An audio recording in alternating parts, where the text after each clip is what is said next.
Olá, amigos do Grêmio Espírita Perseverança Caridade, GPEC. Meu nome é Vanderlei, sou trabalhador desta casa e estou aqui para dar continuidade ao nosso estudo sequencial do Evangelho segundo o Espiritismo. Nós estamos no capítulo 5, Bem-aventurados aflitos, e o tema de hoje é A felicidade não é deste mundo. Antes de iniciar a leitura e o comentário propriamente dito, gostaria de convidá-los a elevar o pensamento a Deus, ao nosso Mestre Divino, para agradecermos por essa oportunidade grandiosa de estarmos aqui, refletindo sobre esse ponto que vem trazer clareza para nossas mentes e nossos corações, e que possamos internalizá-lo para que, enfim, na vivência diária possamos aplicar o conteúdo aprendido. Bem, que assim seja. A felicidade não é deste mundo. Não sou feliz. A felicidade não foi feita para mim. Exclama geralmente um homem em todas as posições sociais. Isso, meus caros amigos, prova melhor do que todos os raciocínios possíveis a verdade desta máxima de Eclesiastes. A felicidade não é deste mundo. Com efeito, nem a riqueza, nem o poder, nem mesmo a florida juventude são condições essenciais à felicidade. Digo mais, nem mesmo reunida essas três condições tão desejadas, porquanto incessantemente se ouvem, no seio das classes mais privilegiadas, pessoas de todas as idades se queixarem amargamente da situação em que se encontram. Diante de tal fato, é inconcebível que as classes laboriosas e militantes invejem com tanta ânsia a posição das que parecem favorecidas da fortuna. Neste mundo, por mais que se faça, cada um tem a sua parte de labor e de miséria, sua cota de sofrimento e de decepções, donde facilmente se chega à conclusão de que a terra é o lugar de prova e de expiações.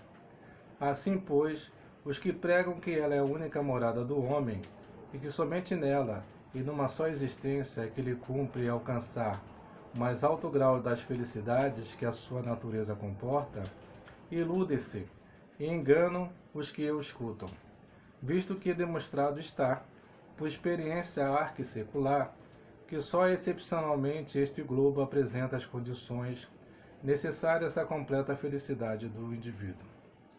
Em tese geral, pode afirmar-se que a felicidade é uma utopia a cuja conquista as gerações se lançam sucessivamente, sem jamais lograrem alcançá-la.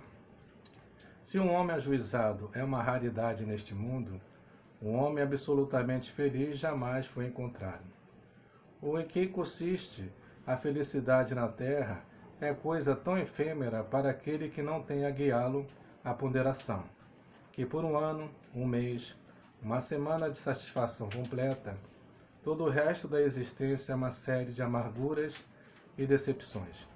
E notai, meus caros filhos, que falo dos venturosos da terra, dos que são invejados pela multidão.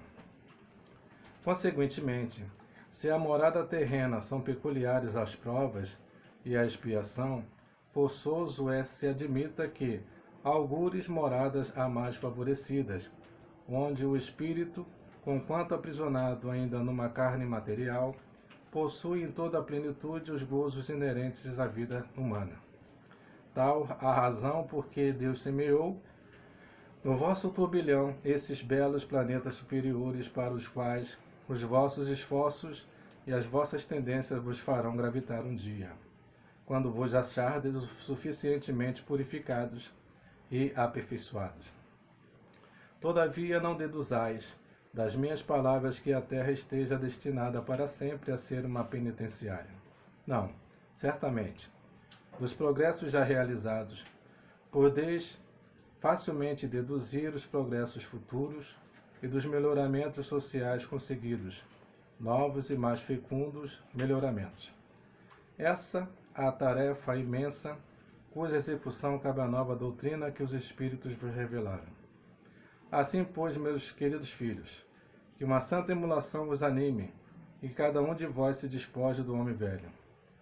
Deveis todos consagrar-vos à propagação desse espiritismo que já deu começo à vossa própria regeneração. Corre-vos o dever de fazer que os vossos irmãos participem dos raios da sagrada luz. Mãos, portanto, à obra, meus muito queridos filhos, que nesta reunião solene todos os vossos corações aspirem a esse grandioso objetivo de preparar para as gerações vindouras um mundo no qual já não seja vã a palavra felicidade. François Nicolas Madeleine, Cardeal Morlot, Paris, 1863. Desculpe a pronúncia se não está correta em francês, mas é importante a gente refletir e fazer um comentário a respeito dessa reflexão trazida pelo nosso Cardeal Morlot, que, através da sua dissertação, ele afirma que a felicidade não é deste mundo. E, consequentemente, a gente faz uma ponte, através da nossa reflexão, com a afirmação que o nosso Divino Mestre realizou quando ele simplesmente afirma que o reino dele não era deste mundo. E por que Jesus afirma que o reino dele não era deste mundo? Porque o reino de amor, exemplificado e verbalizado através da sua jornada messiânica, ele não era compatível com um reino ainda humano, um sistema humano ainda impregnado e impulsionado pelo orgulho, pelo egoísmo, em que a gente sofre as consequências de toda sorte, de sofrimento, em função dessa maneira de perceber a vida e de atuar-se durante a vida. Então, o que dá para a gente perceber é que a felicidade a qual o texto se reporta, essa felicidade pura, que está totalmente conectada com a essência do Espírito, a centelha divina, ela vai ocorrer em função da nossa transformação moral. É preciso que a gente consiga compreender, internalizar e fazer com que essas leis divinas se manifestem dentro de nós. É como Jesus diz, o reino de Deus não está, não acrediteis quando disserem que o reino de Deus está lá, ou está acolá, ou está aqui. Ele simplesmente está dentro de vós. Então é preciso que a gente tenha essa compreensão, porque nesse processo a gente vai buscar compreender as leis de Deus que se manifestam aos nossos olhos a todos os momentos, mas é preciso que a gente tenha uma maturidade, um desenvolvimento espiritual para perceber essas manifestações e agir de acordo. Porque isso depende do nosso estado de felicidade. Porque o estado de felicidade é um estado de consciência, é um estado de espírito. E a gente vê isso muito latente porque ele se reporta à vida futura. A vida futura, normalmente, quando o Espiritismo trata da vida futura, quando ele se refere à condição do espírito, quando ele está realmente vivenciando a sua realidade principal, que é a vida do espírito. Porque é quando é na vida do espírito que ele consegue vivenciar com mais foco a sua realidade íntima. Porque quando está mergulhado na carne, o que acontece? Um homem ainda materialista, que não compreende a sua realidade espiritual, ele volta todo o seu olhar, todo o seu foco para a realidade exterior. Aquilo que ele experiencia exteriormente. E com isso, com esse sistema de crença que ele tem dentro de si, ele aposta toda a sua felicidade na conquista dos bens materiais, na conquista dos títulos, tudo que vai exaltar sua personalidade. E quando o homem ainda está totalmente focado por esse aspecto mais exterior de si mesmo, ele se afasta da sua essência. Então, quando ele está mais afastado da sua essência, ele está afastado da verdadeira felicidade. Então ele busca esse controle externo, que não vai se dar jamais de uma forma absoluta, para poder saciar esse vazio existencial que tampouco ele tem uma consciência plena, ele simplesmente sente mas ele procura avidamente, com todos os esforços que ele pode empreender, saciá-lo, mas não consegue lograr êxito. O que acontece são resultados que não se espera. O aumento da sua ansiedade e aumento da probabilidade de decepções. Então, à medida que o homem vai realmente tomando consciência da sua realidade e vai investindo na busca de compreender a moral do Cristo para vivenciá-la, ele estará colocando-se cada vez mais em condições de consciência, de harmonia com as leis de Deus.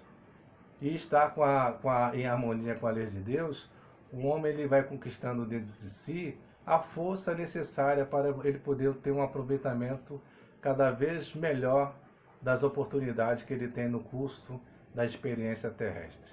O objetivo nosso que estamos aqui nesse planeta de provas e expiações é o autoaprimoramento.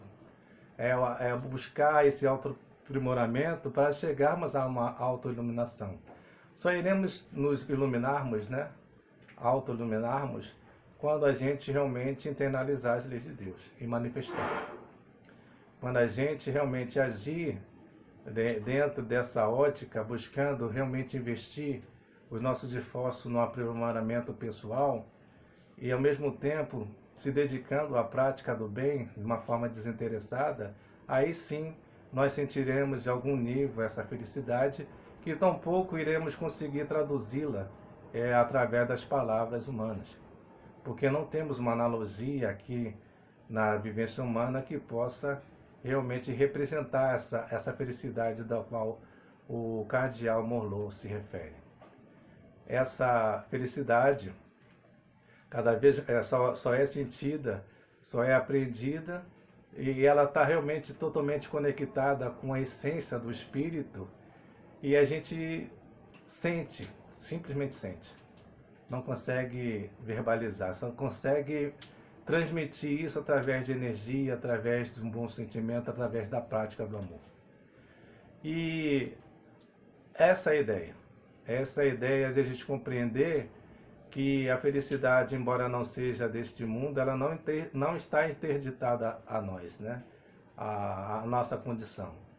É um convite, aliás, é um convite para que a gente realmente veja que o caminho para que possamos atingi-la depende de nós, exclusivamente de nós, quando a gente investe as nossas possibilidades naquilo que é essencial para todos nós, né?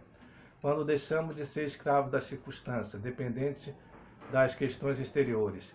Porque as questões exteriores ela têm sua importância nos significados que elas produzem para a nossa alma. É isso que a gente precisa perceber. Então, e o enriquecimento das nossas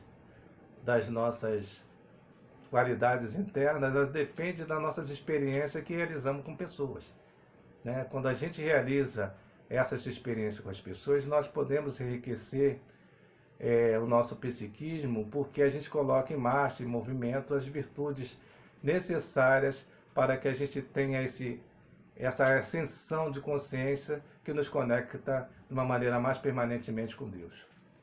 Então a felicidade ainda não é deste mundo. Mas nós podemos trabalhar, né? Trabalhar no conhecendo as leis de Deus e também conhecendo a si mesmo para produzir essa autotransformação.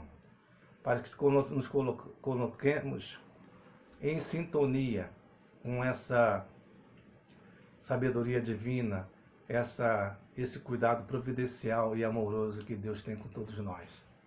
Então, por hora, nós não sentimos a felicidade verdadeira, né? Mas a intuição nos diz, ela fica pulsando através da nossa centelha divina, de uma maneira luminosa, os caminhos que realmente nós estamos verdadeiramente no caminho correto ou não. Isso a gente sente, mas muitas das vezes a gente negligencia, porque ainda apostamos, né? Apostamos de uma maneira equivocada ainda nas sensações, achando que as sensações materiais é que eles vão produzir essa felicidade que por hora buscamos. Mas a felicidade, ela se encontra realmente nessa busca desses bens espirituais que se encontram dentro de nós. Então, a jornada não é para fora, a jornada é para dentro, a viagem é para dentro. É a viagem para dentro, mas não deixando da gente se relacionar com o meio externo. Nós precisamos conviver uns com os outros e só progredimos quando vivenciamos as experiências uns com os outros. E por isso que nós devemos dar atenção quando Jesus nos diz: priorizeis o reino dos céus e toda a sua justiça, e todas as coisas se lhes serão acrescentadas. Né? Isso que Jesus nos traz. E essas coisas, eu permito a dizer, que ele diz que nós teremos como acréscimo, são as coisas necessárias à nossa evolução. Muita paz a todos.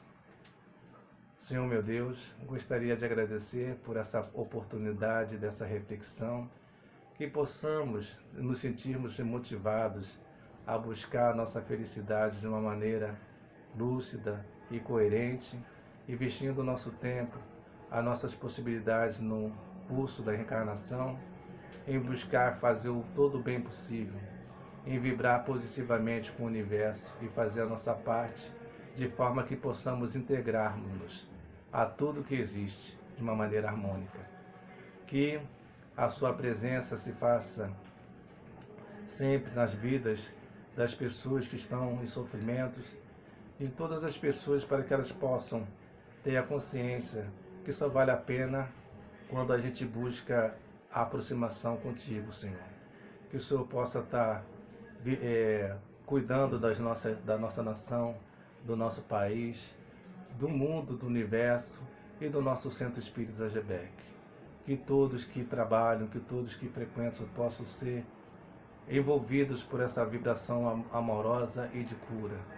Que eles possam dar prosseguimento aos aprendizados a que eles tenham oportunidade. Que assim seja. Então, meus amigos, próximo domingo, eu convido a todos a darem continuidade ao estudo do Evangelho segundo o Espiritismo. Obrigado pela presença, um abraço a todos, que assim seja.